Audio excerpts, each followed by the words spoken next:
So finally दोस्तों आप लोग देखोगे GMR power and urban infra ने भी अपने क्वार्टर 3 के नंबर डिस्क्लोज कर दिए हैं भाई। तो कल जीएमआर इंफ्रा के आए थे, आज जीएमआर पावर के आ गए हैं रिजल्ट्स। तो देखते हैं कैसे हैं इसके रिजल्ट्स और इसका जो इफेक्ट है वो हमें स्टॉक के ऊपर कैसा देखने को मिलेगा, नेगेटिव या पॉजिटिव, देख लेते हैं डिटेल में भाई। तो हम डिस्कस करेंगे इसके जो कंसोलिडेटेड स्टेटमेंट्स है इसको लेकर के। All figure in rupees crore में दिया गया डाटा भी, ये क्वार्टर एंडेड और यहाँ पर आपको 9 मंथ एंडेड डाटा देखने को मिलेगा। बात करें टोटल इनकम की, तो करंट क्वार्टर में जो टोटल इनकम है वो 1763 करोड़ की, जहाँ 1763 करोड़ की जो प्रीवियस क्वार्टर में आपको देखने को मिल रही थी अभी 1507 करोड़ की, और प्रीवियस ईयर के सेम क्वार्टर में 1209 करोड़ की। यानी कि year to year basis and Q on Q basis पर आप लोग देखोगे इसकी जो क्या बोलते हैं इनकम है वो हमें इंक्रीज होती हुई नज़र आ रही है। ठीक है, इसके अलावा आप लोग देखेंगे इसके एक्सपेंस यानी कंपनी ने जो खर्चे किए हैं अभी, तो वो यहाँ पर देखोगे 1270 करोड़ के रहे हैं अभी करंट क्वार्टर में, प्रीवियस में 972 के, और प्रीवियस ईयर के सेम क्वार्टर से कंपेयर करोगे तो वहाँ पर 806 करोड़ के एक्सपेंस थे। तो expense year to year and quarter to quarter हमें ये भी इंक्रीज होते हुए नजर आ रहे हैं। तो एक्सपेंस भी बढ़े हैं, एक्सपेंस के साथ साथ आप लोग देखो रिवेन्यू में भी जंप आते हुए नजर आया भाई।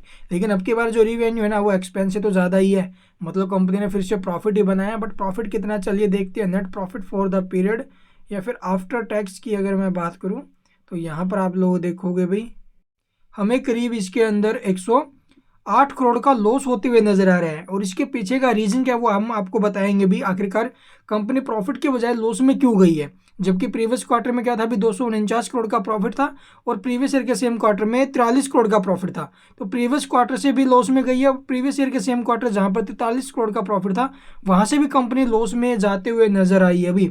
इसके पीछे जो एक्चुअली में रीजन है वो यहाँ पर आप लोग देखोगे भी अर्निंग बिफोर जो इबिडा है वो आप लोग देखोगे कैसा रहा है अभी, वो 492 करोड़ का रहा है।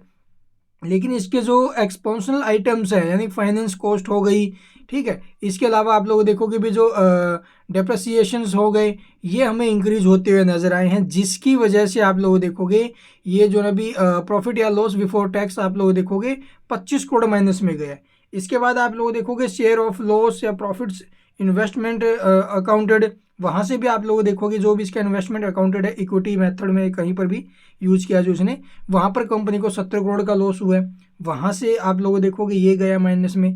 ठीक है, एक्सपोनेंशियल आइटम जो रेफर नंबर 10 है ना भाई, रेफर नोट 10 है, उसमें पता चलेगा भी वहाँ पर 2 करोड़ के आसपास इसने जोड़ा है। और बाकी आप लोग देख रहे हैं अभी कंपनी का जो लॉस है वो प्रॉफिट जो है वो किस प्रकार से लॉस में कन्वर्ट हो गया, वो यहाँ पर आपको डिटेल में देखने को मिल जाएगा डाटा। ठीक है, तो ये कारण रहे हैं इस कंपनी के लॉस में जाने के पीछे।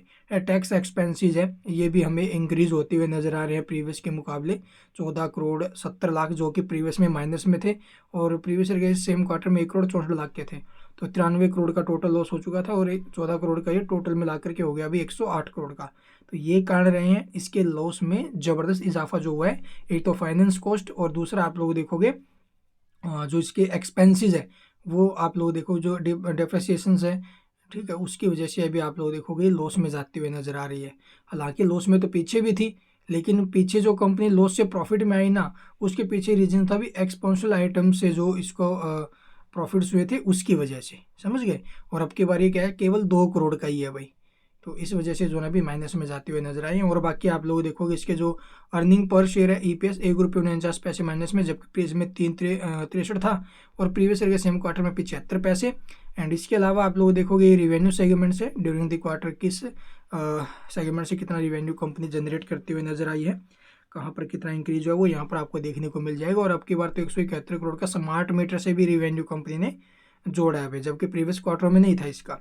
ठीक है, इसके अलावा आप लोग देखोगे भी ये डेट इक्विटी रेशियो इसका प्रीवियस के मुकाबले इंक्रीज हुआ है, ये एक नेगेटिव संकेत यानी कंपनी के ऊपर डेट इंक्रीज होते हुए नजर आया है। Net profit margins and operating margins ये भी हमें क्रैश होते हुए नजर आ रहे हैं, पीछे के मुकाबले डाउन गए भी, ये भी डिक्रीज हुए हैं। तो स्टॉक के ऊपर नेगेटिव इंपैक्ट आ सकता है। और बाकी देखेंगे कल के दिन। ये नोट्स वगैरह अगर आप लोग पढ़ना चाहो तो डिटेल में वीडियो को पॉज करके पढ़ लेना भाई। ठीक है, and thank you for watching the video.